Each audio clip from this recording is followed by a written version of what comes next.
o konkretnem projektu Nove24, ki je bil prijavljen na razpis Ministrstva za kulturo.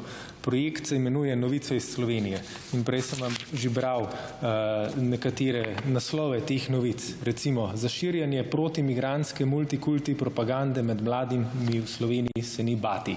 Prva novica. Druga novica, ta ga pa nese, je članek o pijani voznici. Potem imamo članek, včeraj je bil prvi članek, kjer tej sodnici, ki so jo pretepli v Mariboru in ima zlome lobanje in obraznih kosti in tako naprej, podtikajo ljubimca in tračarijo, da jo je pretepel mož in tako naprej. Zato sem vas spraševal, to je pač projekt, ki ste ga podprli. Mislim, to so njihove novice iz Slovenije. In zato sem vas spraševal, kje so tukaj noter utrjevanje pravne in socialne države kot merilo, kje je tukaj noter zagotavljanje uresničevanja pravice do javnega obveščanja in do obveščenosti, kar je merilo razpisa. Če je strokovna komisija, kot pravite, pač presodila, da to sodi v ta okvir, jaz mislim, da je treba to strokovno komisijo razrešiti.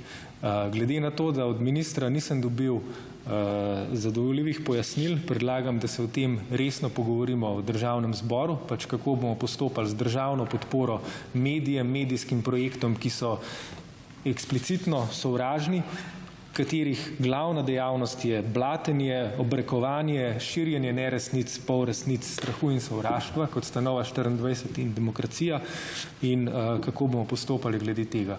Za konec bom pa dodal, da vse skupaj mi še najbolj smrdi po tem, da ste jim odobrili financiranje samo zato, da bi imeli mir pred njimi, ker ko gledam tale razpored, praktično nobenega rumenega medija niste podprli, z izjemo Nove24 in Demokracije, ve se, pod katero stranko spadata in